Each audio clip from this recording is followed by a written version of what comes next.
The metal walls of the interrogation chamber pulsed with a strange blue light, casting eerie shadows across the faces of the Coalition military tribunal. Energy dampeners hummed constantly in the background, creating a low vibration that seemed to penetrate deep into the bones of anyone present.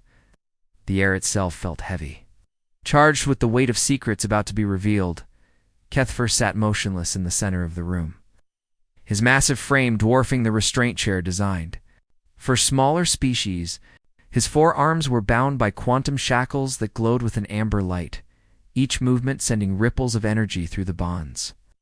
The Vorthok warrior's reptilian skin bore the telltale marks of plasma burns, kinetic impacts, and chemical scarring that told the story of battles fought across multiple star systems. His eyes, once bright yellow, with the confidence of a seasoned predator, held the dull gleam of someone who had seen too much. Tribune Vaelthus, the head of the tribunal, was a Xantharian whose crystalline exoskeleton reflected the chamber's light in fractured patterns. His three colleagues represented the major coalition powers: General Thokmar of the Bruthan Empire, Admiral Zishka of the Serpentine Alliance, and Commander Nelvair of the Silicon Syndicate. Each had lost fleets, armies, and entire worlds.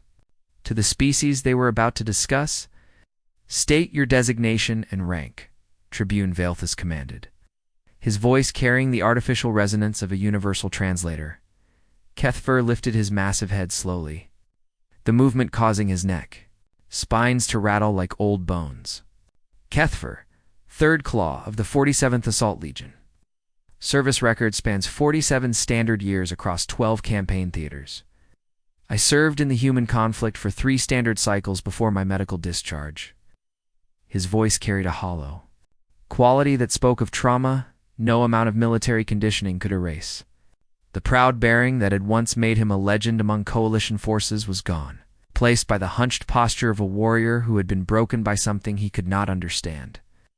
"You were present at the initial contact scenarios, General," Thokmar interjected, his mechanical voice box clicking with each word. "Tell us about your first encounter with these humans." Kethfer's eyes seemed to focus on something far beyond the chamber walls. His mandibles clicked in a nervous rhythm that coalition xenobiologists had learned to associate with extreme psychological distress in his species. "We thought they were weak." The intelligence reports painted them as another primitive species, barely capable of interstellar travel, soft pink skin that tears easily, bones that break under pressure, no natural armor or weapons. They lived for less than a century, healed slowly from injuries, and had only achieved faster-than-light travel within their last 50 years. He paused, his breathing becoming labored as memories surfaced. The High Command classified the operation as a standard pacification mission. Category 3 threat level. We had handled dozens of species like this before. The protocol was simple: demonstrate overwhelming force, demand surrender, integrate the survivors into the coalition labor system. Clean, efficient, profitable. Tribune Vaelthus leaned forward, his crystalline features catching the light. But something went wrong. A sound escaped from Kethfer that might have been laughter in another species, but in a Vorthok warrior, it was the sound of sanity cracking. Wrong? No, Tribune. Everything went exactly as the humans planned. We were the ones who had everything wrong.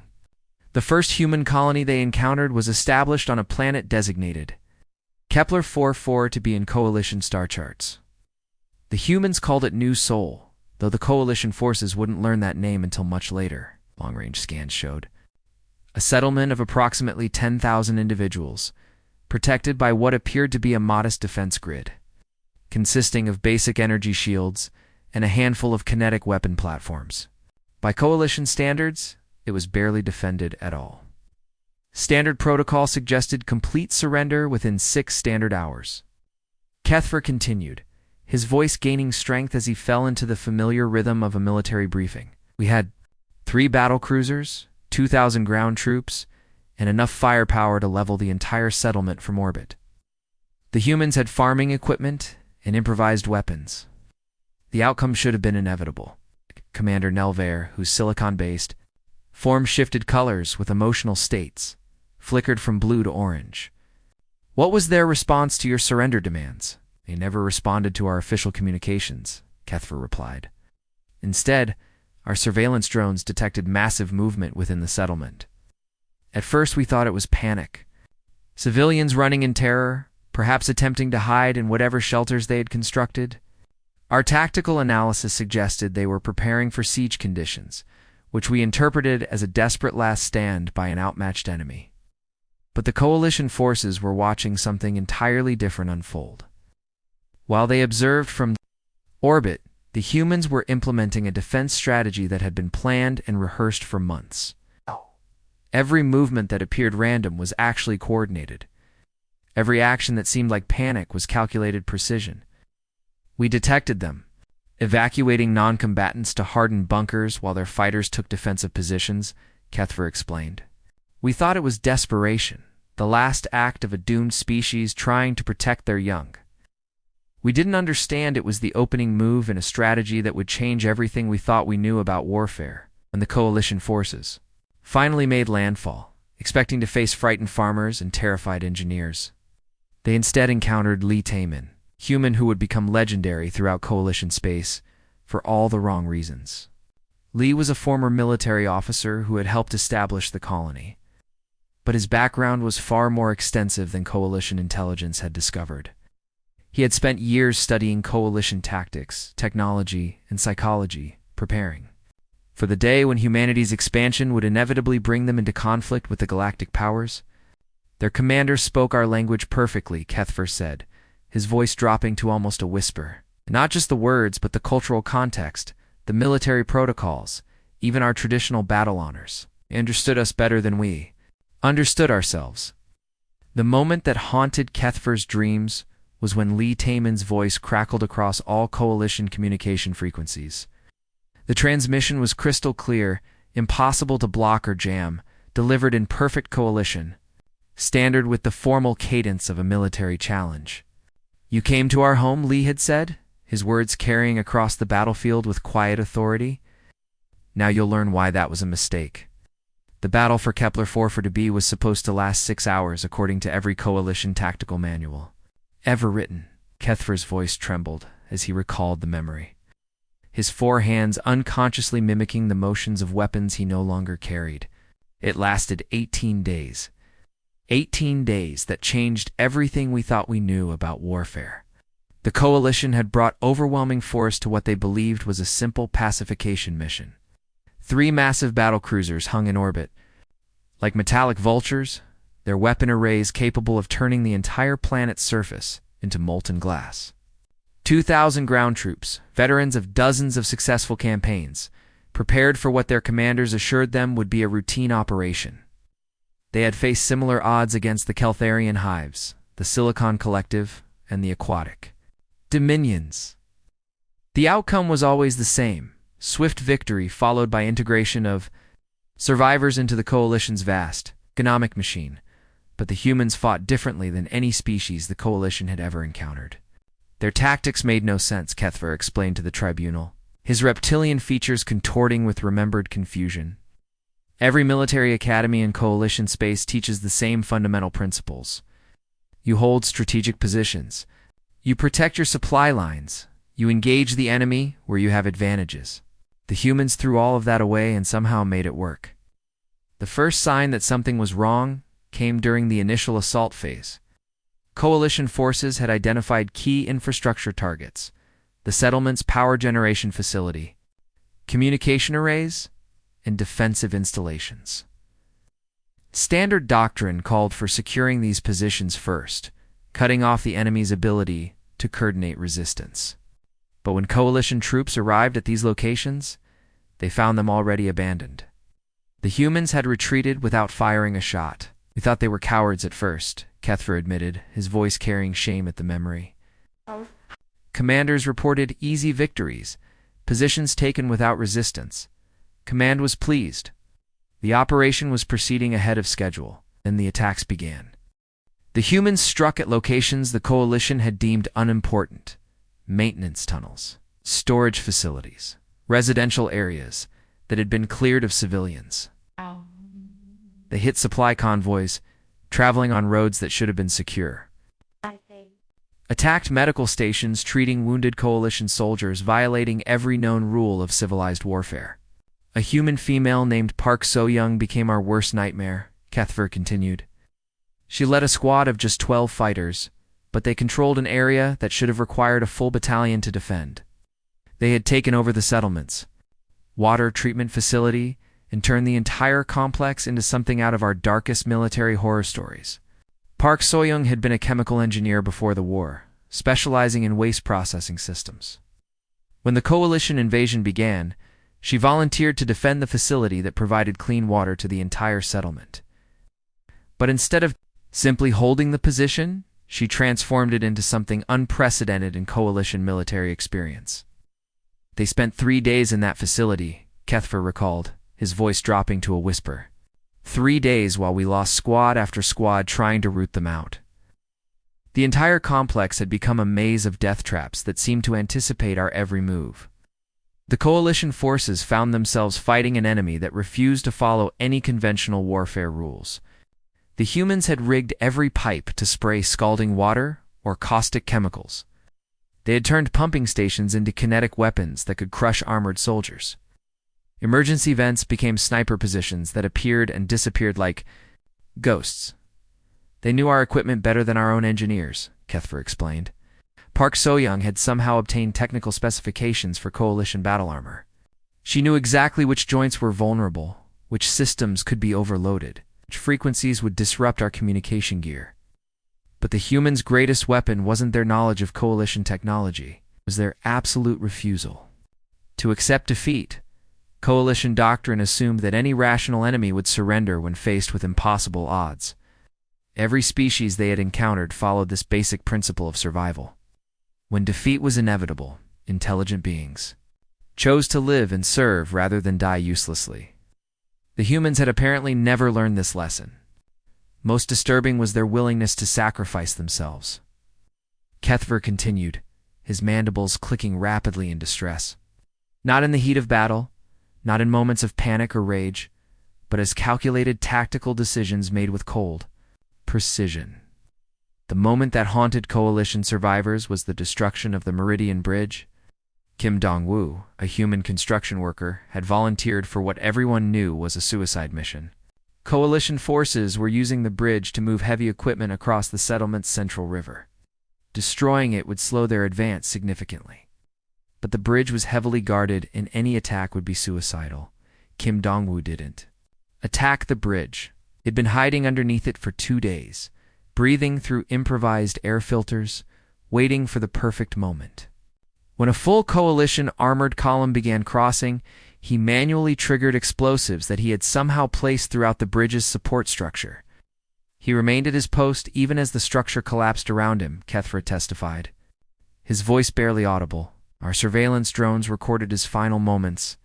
He wasn't screaming or crying. He was calmly speaking into a communication device, providing coordinates for the next defensive position. Last words weren't about himself or his family. They were tactical intelligence for his comrades. The humans had also done something that violated every principle of fair warfare that the coalition recognized. They had studied coalition biology and developed specific countermeasures for each member species. They knew exactly where to hit. Vorthok armor to cause maximum damage, exploiting microscopic gaps that even coalition engineers had overlooked. They'd created sonic weapons tuned to frequencies that disrupted Zelthrian neural networks, causing temporary paralysis in soldiers. From that species, they had developed chemical agents that were harmless to humans but caused severe respiratory distress in aquatic Dominion forces. By day 10, we had lost half our ground forces, Kethver reported, his 4 hands clenching into fists as he relived the mounting casualties. By day 15, our commanders were calling for reinforcements from other sectors. By day 18, we were no longer trying to win. We were just trying to survive long enough to evacuate. The withdrawal from Kepler 442b became known throughout coalition space as the first military defeat in over 3 centuries. But it wasn't the loss that terrified coalition leadership. It was the stories that survivors brought back with them. Stories of humans who continued fighting with severed limbs, using their own blood to mark targets for their comrades. Stories of dying humans who used their last moments to relay intelligence rather than call for medical aid. Stories of a species that seemed to grow stronger and more dangerous the more desperate their situation became. The High Command initially dismissed these reports as combat-induced hallucinations, Kethver concluded. They couldn't accept that a primitive species had not only defeated coalition forces, but had done so using tactics that should have been impossible. They preferred to believe their soldiers had suffered collective psychological breaks rather than admit that everything they thought they knew about warfare was wrong. But deep in coalition space and the highest levels of military command, analysts were beginning to understand a terrifying truth. Humanity wasn't just another species to be conquered and integrated. They were something entirely new, something that threatened the very foundations of how the galaxy understood conflict, survival, and the nature of intelligent life itself. After the disaster at Kepler, the High Command realized they faced something unprecedented in coalition military history. Kethver's voice carried the weight of institutional shock as he continued his testimony. They deployed the entire Third Fleet to human space, expecting to end the conflict through overwhelming force. Every available ship, every trained soldier, every piece of advanced technology we possessed was thrown at this single species. I was assigned to the assault on Aurora Station as part of the largest military operation in Coalition history. Aurora Station hung in space like a metallic flower, its multiple sections spreading out from a central hub in patterns that seemed almost organic.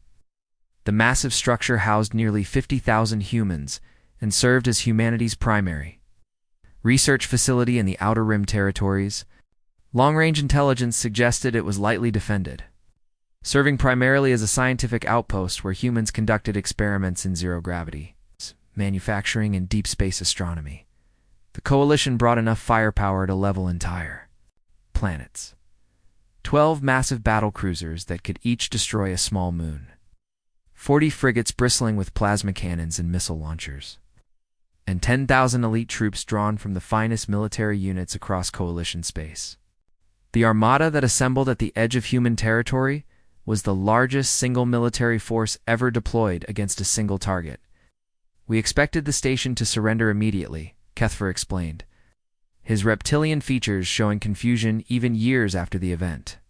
Our intelligence indicated that Aurora Station had minimal defensive capabilities, few point defense turrets, some basic shielding, nothing that could stand against even one of our battle cruisers, let alone 12. The station's commander was a human female named Choi Hejin, whose background Coalition intelligence had thoroughly investigated. She was listed as an astrophysicist specializing in stellar formation, with no apparent military training or combat experience.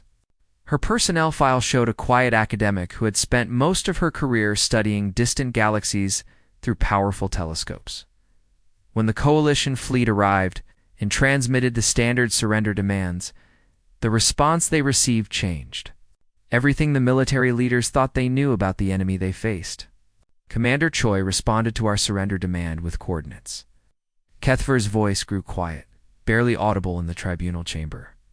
Not coordinates to her station's defensive positions or evacuation routes, coordinates to our own command. Ship's weak points. Structural vulnerabilities in our hull plating that even our own engineers had forgotten about. Blind spots in our sensor arrays that shouldn't have been detectable from her position. She had been studying us just as intently as we had been studying her. The transmission that followed haunted Coalition commanders for years afterward. Choi Hejin's voice was calm and professional as she listed technical specifications for Coalition battle cruisers that were classified at the highest levels of military security. She described tactical doctrines that were supposed to be known only to fleet admirals. She referenced battle reports from conflicts that had occurred in completely different sectors of the galaxy. She knew things about our military that we didn't know she could possibly know, Kethver continued.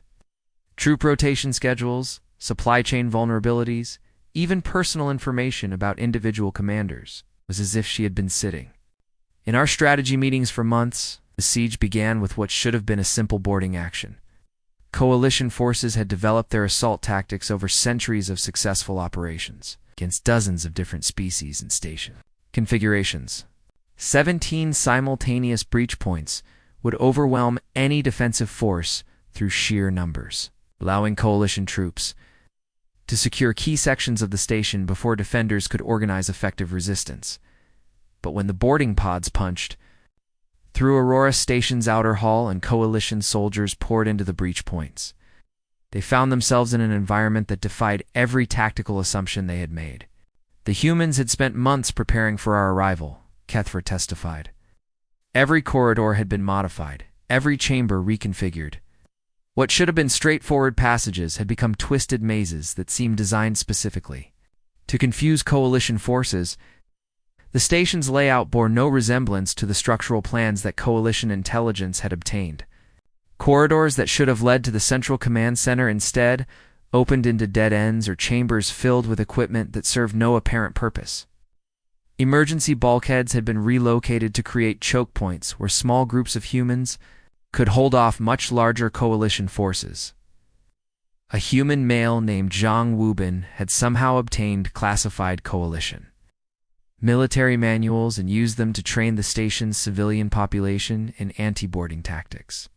The astrophysicists and engineers who should have been cowering in terror instead moved through their modified station with the precision of elite soldiers.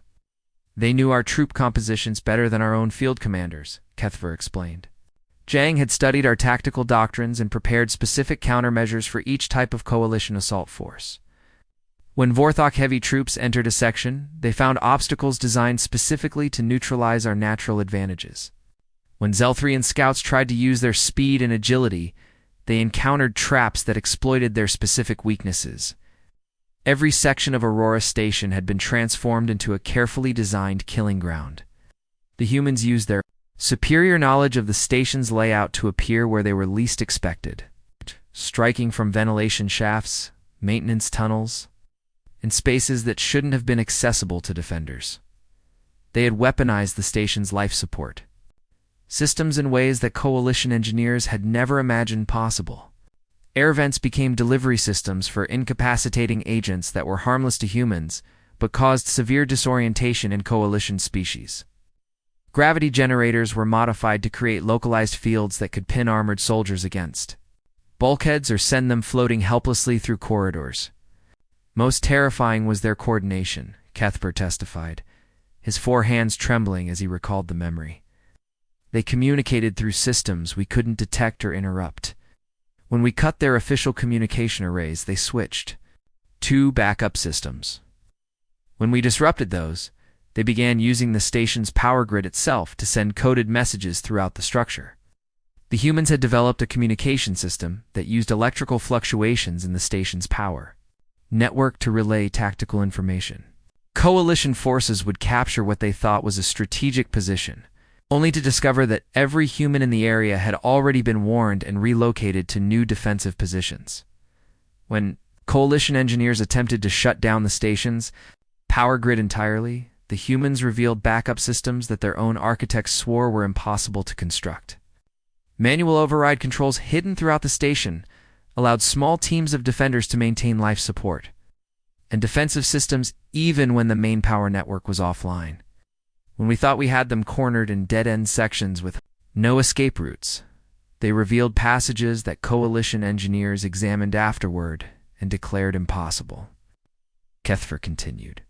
Hidden corridors that connected sections of the station that should have been completely isolated from each other. Emergency passages that led to areas that weren't shown on any structural blueprint. The siege lasted 47 agonizing days. Coalition forces that had expected to secure the station within hours found themselves locked in brutal corridor fighting against an enemy that seemed to anticipate their every move. Supply lines were constantly disrupted by human raiders who appeared from nowhere and vanished back into the station's modified infrastructure. The coalition lost 6,000 troops, trying to take a single space station that should have fallen. Within the first day of fighting, when reinforcements finally arrived, bringing the total coalition force to nearly 20,000 soldiers, they found Aurora Station completely empty. The humans had evacuated through routes that our best engineers examined and declared impossible to construct, Kethver concluded. 50,000 people had somehow vanished from a station that we had completely surrounded and monitored continuously. For over 6 weeks, Commander Choi Haijin left behind a message that became legendary throughout Coalition space. Written in perfect Coalition standard on the station's main display screen, it read, "Thank you for the training exercise. We learned much about your capabilities and look forward to our next encounter. The research data you were seeking has been relocated to a secure facility. We hope your losses were educational." The message was accompanied by detailed tactical analysis of every Coalition assault that had taken place during the siege, complete with recommendations for how Coalition forces could have performed more effectively. It was signed simply, Dr. Choi Haijin, Station Commander and Chief Tactical Analyst.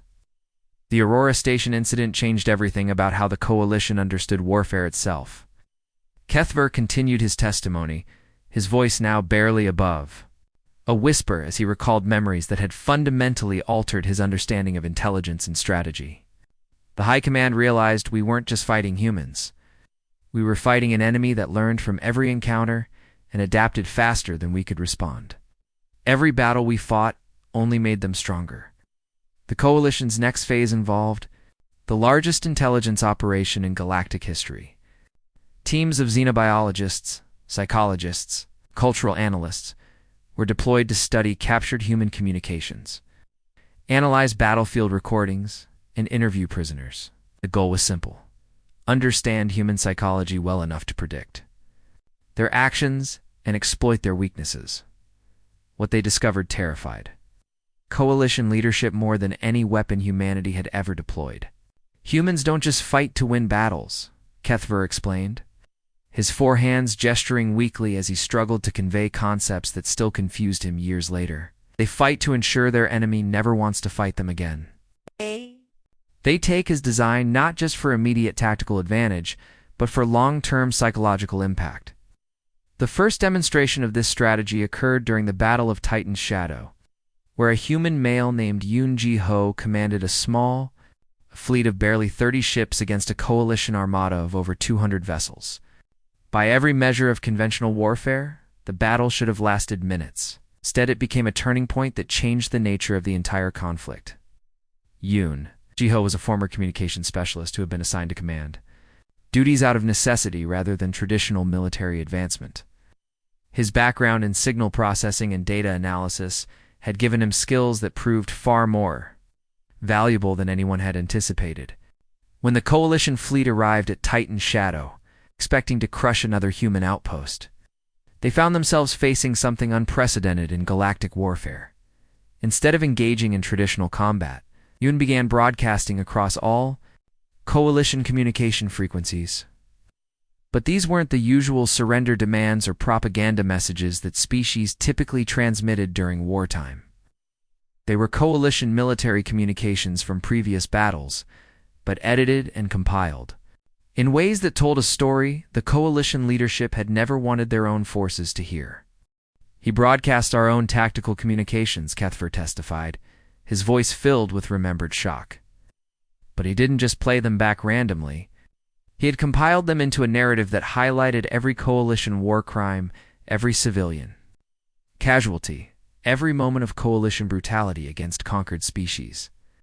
The broadcasts included communications from the conquest of the Keltharian hives, where Coalition forces had deliberately targeted civilian population centers to break enemy morale. They featured tactical discussions about using chemical weapons against the aquatic dominions, weapons that caused agonizing deaths over weeks rather than quick battlefield casualties. Most damaging of all, they included conversations between Coalition commanders discussing how to maximize slave labor extraction from conquered populations. "He wasn't just fighting us," Kethver said, his reptilian features showing an expression that might have been admiration in another context. "He was fighting for the hearts and minds of every species in Coalition space." His broadcasts reached 17 different worlds carried by communication networks that we couldn't shut down or block. Psychological impact was immediate and devastating. Coalition forces found themselves fighting not just human defenders, but also growing resistance movements among their own member species. Worlds that had been loyal coalition members for centuries began questioning the morality of their government's actions. 3 entire species withdrew from the coalition entirely, taking their fleets and resources with them, but the humans weren't finished. Demonstrating their mastery of psychological warfare, during the siege of New Pyongyang, human commander Lee Sujin implemented a strategy that violated every principle of defensive warfare that coalition tacticians understood. Instead of holding defensive positions, she actually allowed coalition forces to capture strategic locations throughout the human settlement. She turned our own victories into defeats, Kethfer testified, his voice carrying the confusion that still plagued him years later. Every time we thought we had gained an advantage, we discovered we had actually walked into another trap. The humans were fighting a war 3 moves ahead of us. Lee Sujin had studied coalition tactical doctrine so thoroughly that she could predict exactly which positions coalition commanders would prioritize. She allowed them to capture these locations, then revealed that each victory had actually placed coalition forces in carefully prepared kill zones. The positions that seemed strategically valuable were actually death traps, surrounded by hidden human forces and rigged with explosives that could be triggered at the optimal moment. She would let us take a communications relay, then use our own equipment to broadcast false orders to other coalition units, Kethver explained. She allowed us to capture supply depots and poison the supplies in ways that wouldn't be detected until they were already distributed to our troops. Every victory became a source of vulnerability. Psychological impact on coalition forces was devastating. Soldiers began to distrust their own successes, wondering if every tactical advantage was actually a human trap. Morale collapsed as troops realized that their enemies understood coalition doctrine better than they did themselves. But perhaps most disturbing was the humans. Treatment of coalition prisoners. Every species in the galaxy had established protocols for dealing with captured enemies. Execution, torture for information, or enslavement. The humans did something that violated every assumption about warfare that coalition forces had ever held. They provided medical care to wounded coalition soldiers, Kethfer recalled, his voice carrying notes of bewilderment that time had not diminished. Not just basic treatment to keep prisoners alive for interrogation, but actual medical care designed to heal injuries and relieve suffering. A human female named Park Min-ji became legendary among coalition prisoners for her treatment of captured enemies. She was a medical doctor who had volunteered to work in prisoner facilities, spending her days treating injuries and illnesses among coalition soldiers who had been captured during various battles. She learned our languages, our customs, even our family histories, Kethfer testified. She would spend hours talking with prisoners about their homes, their families, their reasons for joining the coalition military. She treated Vorthok prisoners with the same care she gave to humans, even though she knew we had been sent to conquer her species. The psychological impact of this treatment was profound and unexpected. Coalition soldiers who had been taught to view humans as primitive enemies found themselves being cared for by people who showed genuine concern for their welfare. Many prisoners returned to their units during prisoner exchanges carrying stories of human kindness that directly contradicted everything coalition propaganda had taught them. Our own troops began questioning why we were fighting people who showed such compassion to their enemies, Kethfer continued. They started asking questions about coalition policies, about the morality of conquest, about whether the species they had been sent to subjugate actually deserved to be free. The humans had weaponized compassion itself, turning it into a tool of warfare more effective than any plasma cannon or missile system. They had demonstrated that the most powerful way to defeat an enemy wasn't to destroy their bodies, but to change their minds about the righteousness of their cause. The psychological warfare campaign reached its climax when human forces began releasing captured coalition soldiers with personal messages for their families. These weren't propaganda statements, but actual recordings of coalition prisoners expressing their changed views about the war and their treatment by human captors. They sent our own soldiers home as advocates for human civilization, Kethver concluded. We had never faced an enemy that could turn our own people against us, not through torture or coercion, but through kindness and rational argument. It was a form of warfare that we had no defenses against. The war officially ended after the Battle of Proxima Prime. But as Kethfer concluded his testimony, his forearms trembling uncontrollably as he recalled the final engagement, the truth became clear to everyone in the tribunal chamber. We'd already lost the moment we underestimated human resolve. Everything that came after was just the inevitable conclusion of our own arrogance. The Battle of Proxima Prime was designed to be the Coalition's ultimate demonstration of power, a final crushing blow that would end human resistance once and for all. The High Command had assembled the largest military force in Galactic history, over 300 warships representing every major Coalition species, 500,000 troops drawn from elite units across dozens of worlds, and enough firepower to reduce entire star systems to cosmic dust. The fleet that gathered at the edge of human space was a sight that had never been seen before in the galaxy's long history of warfare. Massive Vorthok dreadnoughts bristled with plasma cannons capable of cracking planets.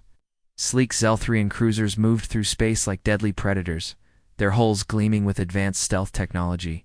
Aquatic Dominion vessels, their biomechanical designs pulsing with organic energy, brought weapons that could poison entire atmospheres. The Silicon Syndicate contributed ships that were more computer than vessel, their artificial intelligences calculating optimal attack vectors. With ruthless precision, against this overwhelming armada, humanity fielded barely 50 ships and a handful of makeshift defense platforms that had been constructed from converted mining equipment and civilian spacecraft. By every measure of conventional military analysis, the battle should have lasted minutes, not hours. Their fleet commander was a human male named Kim Tae-hung. Kethfer testified, his voice carrying a mixture of respect and bewilderment that years had not diminished. He was young by human standards, probably less than 30 of their years. But he had studied every single battle we had fought against his species. He knew our tactics better than our own admirals. Kim Tae-hyung had been a communications officer aboard a civilian transport before the war began.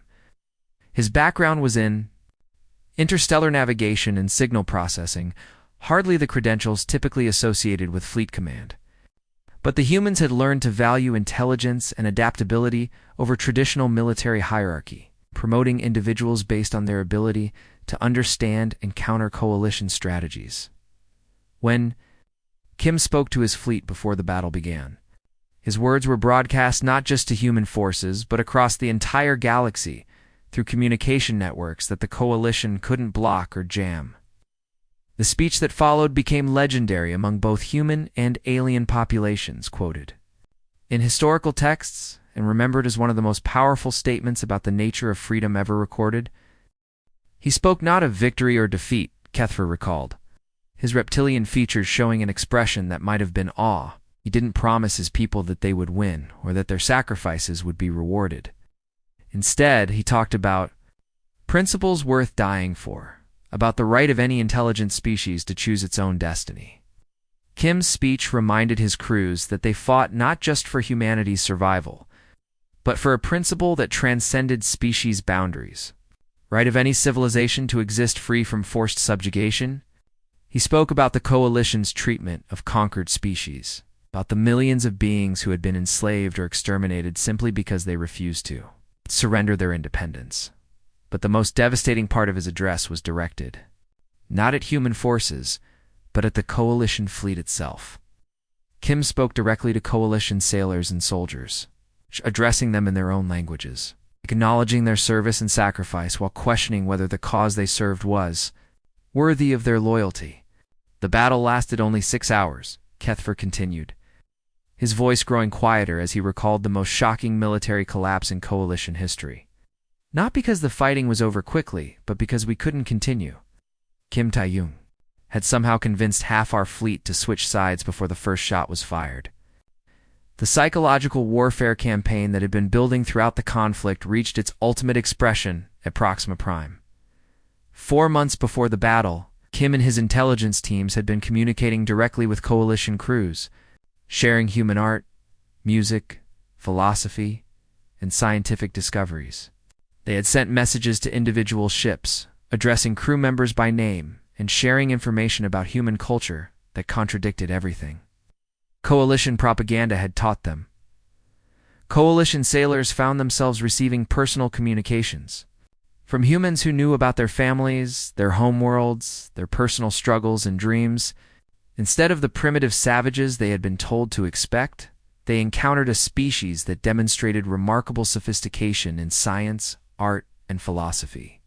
When the fighting began, many of our own ships refused to fire on human vessels, Kethfer testified, his voice filled with remembered shock. Entire squadrons of coalition warships simply stopped responding to orders. Some actively joined the human fleet, turning their weapons on their former allies. The defection cascade was swift and devastating. As coalition ships began switching sides, their crews broadcast messages explaining their decisions.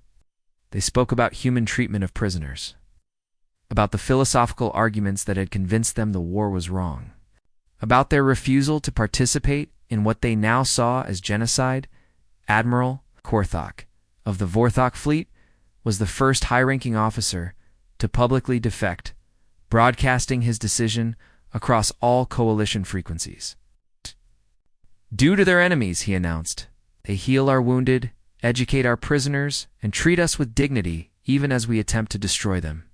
I will not be part of a war against people who show such compassion. The psychological warfare had reached its ultimate expression. Humans had not just defeated the coalition militarily, they had convinced coalition forces that the war itself was morally wrong. The massive fleet that had assembled to crush humanity instead became the instrument of coalition collapse. Species that had been part of the coalition for centuries began declaring independence, Kethfer continued. The Kleptharian hives, the aquatic dominions, even some Vorthok colony worlds, announced their withdrawal from coalition space. The galactic government that had existed for millennia collapsed within weeks. The tribunal members exchanged glances as they realized the full scope of what Kethfer was describing. The coalition hadn't just lost a war, it had lost the fundamental loyalty of its member species. The humans had demonstrated something that threatened the very foundation of galactic civilization. That conquest-based governments were ultimately unsustainable when faced with an alternative that offered genuine freedom and dignity. You asked, what made humans so dangerous? Kethfer said, his voice now barely audible as he looked directly at each member of the tribunal. It wasn't their weapons, which were often inferior to ours. It wasn't their tactics, though they proved remarkably adaptable.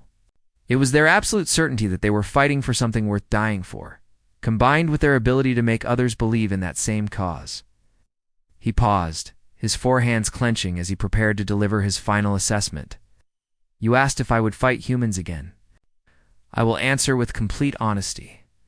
I would rather face the vacuum of space with nothing but my bare hands than encounter another human like Kim Tae-hung, Lee Soo-jin, or any of the warriors who showed me that true strength isn't measured by the ability to conquer others, but by the willingness to sacrifice everything for what you believe is right.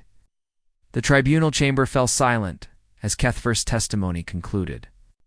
The war with humanity had lasted less than 5 years, but it had fundamentally changed how the galaxy viewed conflict, diplomacy, and the meaning of strength itself. The coalition's collapse had created a power vacuum that dozens of species were still trying to fill, but none had succeeded in recreating the vast interstellar empire that had once dominated galactic civilization. The humans didn't just defeat us, Kethfer added as his final statement, his voice carrying the weight of a revelation that had taken years to fully understand. They forced us to confront what we had become. They showed us that we had built our entire civilization on the suffering of others, and they gave every species in the galaxy an alternative vision of what intelligent life could achieve when it chose cooperation over conquest. He looked up at the tribunal members one last time. And in the end, that was more terrifying than any weapon they could have built, because it meant that everything we thought we knew about power, about civilization, about the nature of intelligent life itself, was wrong. The chamber remained silent for long moments after Kethfer finished speaking. The implications of his testimony extended far beyond military strategy or tactical analysis. The humans had proven that even the most powerful empire could be brought down not by superior firepower, but by superior ideals that convinced others to abandon their allegiance to systems based on oppression and fear. The END